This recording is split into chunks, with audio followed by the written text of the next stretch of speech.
जो अभी शिक्षा पर जो एजुकेशन पर जो गाइडलाइन जारी किया है वो स्वागत योग्य है। मैं हृदय से बहुत स्वागत करता हूँ इस जो नया गाइडलाइन आया है और सरकार को कोटि कोटि धन्यवाद देता हूँ। इसको तो पहले आ जाना चाहिए गाइडलाइन।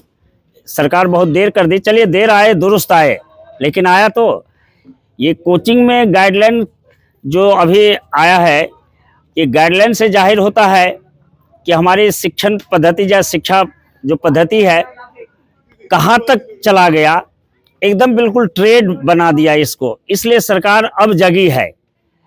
अब जैसे पहले बच्चे क्या करते थे, कोटा भागते हैं, दिल्ली भागते हैं, हैदराबाद भागते हैं, कानपुर भागते हैं, मतलब एक विशेष सिटी को प्राथमिकता दे करके इसको एक ट्रेड मार्क बना दिया था।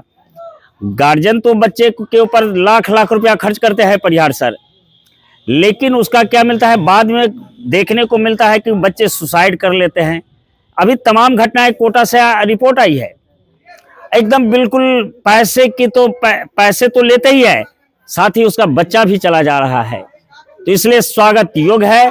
गवर्नमेंट बहुत सोच समझ करके गाइडलाइन जारी किया है। मैं तो कह रहा हूँ इसको 10 साल पहले गाइडलाइन आनी चाहिए। अपील करूंगा कि जो कॉन्वेंट स्कूल है, जो प्राइवेट स्कूल है, उस पर भी एक गाइडलाइन आनी चाहिए। जो मनमानी फी वसूलते हैं, जो मर्जी वो प्राइवेट स्कूल वाले जहां जितना मर्जी उतना फी बढ़ा दिया। सरकार क्या कहने का मतलब ये है कि जो कोचिंग संस्थानों पर रोक लगी है, इससे जो निजी विद्यालय है उनको बढ़ावा मिलेगा। बिल्कुल मिलेगा, बिल्कुल मिलेगा। प्राइवेट और अब क्या करेंगे, अब बच्चे तो भाई सीधे अब सरकारी स्कूल में ना जा करके कॉन्वेंट स्कूल में जाएंगे, गार्जियन भेजेंगे। प्राइवेट स्कूल को तो और ज्यादा बढ़ावा मिल जाएगा इससे। लेकिन इसलिए मैं कहता हूँ सरकार से कि कम से कम जब ये गाइडलाइन आपने जारी किया है तो इस गाइडलाइन के अतिरिक्त आपको convent school and private school पर भी गाइडलाइन आनी चाहिए कि मनमानी फी न ले, बच्चों का शोषण न हो। गवर्नमेंट स्कूल में पढ़ाई का जो स्तर है, लेवल है, बिल्कुल खराब है, ना के बराबर है। एक डीएम, यहां तक एक कोई भी अगर 3rd ग्रेड के कर्मचारी भी अपने बच्चे को गवर्नमेंट स्कूल में नहीं भेजते हैं। जो गवर्नमेंट टीचर है, प्राइमरी टीचर है, बेसिक स्कूल के टीचर है, वो अपने बच्चे को प्राइवेट कॉन्वेंट में पढ़ा रहे हैं। क्यों? इसलिए पढ़ा रहे हैं ताकि वहाँ का जो कल्चरल है, वहाँ का जो सिस्टम है, वहाँ का जो अनुशासन है, वो उसको फिट लगता है देख करके, भले ही पैसा अतिरिक्त लगता है।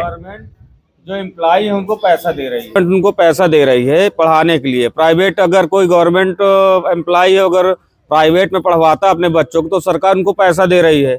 अगर वही पैसा प्राइमरी में खर्च किया जाए तब शिक्षा स्तर बेहतर हो सकता है और बढ़िया हो सकता है। में जिसके पास ज्यादा पैसा है वो तो प्राइवेट कॉलेज भागेगा, गरीब आदमी कहाँ से पढ़ा पाएगा अपने बच्चों को प्राइवेट। कोचिंग और पढ़ाई एक साथ होगी, अब लोग वहां पर जाएंगे। जी जी जी जी जी जी जी जी जी। अपील करता हूँ, हो सकता है कि मैं प्रार्थना भी करता हूँ, भारत सरकार से प्रार्थना करता हूँ कि जो गवर्नमेंट स्कूल है उसमें इंफ्रास्ट्रक्चर पर ध्यान दे, विशेष ध्यान दे। जो छात्राएं हैं, जो छात्र है, उसके लिए वॉशरूम की व्यवस्था नहीं है, बेंच डेस्क बैठने की तक की व्यवस्था नहीं है। और इस पर जी उस कोई वहाँ पर कर्मचारी भी नहीं है, लिपिक क्या कहते हैं, क्लर्क पोस्ट खाली है, टीचरों की कमी है। ये इन्हीं शब्दों के, इन्हीं चीज़ों के कारण देखते हुए बच्चे कॉन्वेंट स्कूल में जा रहे हैं। तो मैं सरकार से अपील करता हूँ पुनः दोबारा कि इस पर विशेष ध्यान दे और साथ ही इंफ्रास्ट्रक्चर पर विशेष ध्यान दे करके कॉन्वेंट के बराबर गवर्नमेंट स्कूल को की नींव रखे।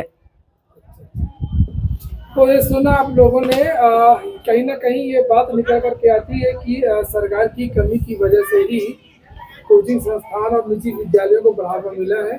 सरकार दोनों तरफ ध्यान दे, जहाँ पर कोचिंग संस्थानों पर लगाम लगा रही है, वहीं पर जो सरकारी विद्यालय है वहाँ पर सुविधाएं भी होनी चाहिए। सुनने के लिए बहुत बहुत धन्यवाद।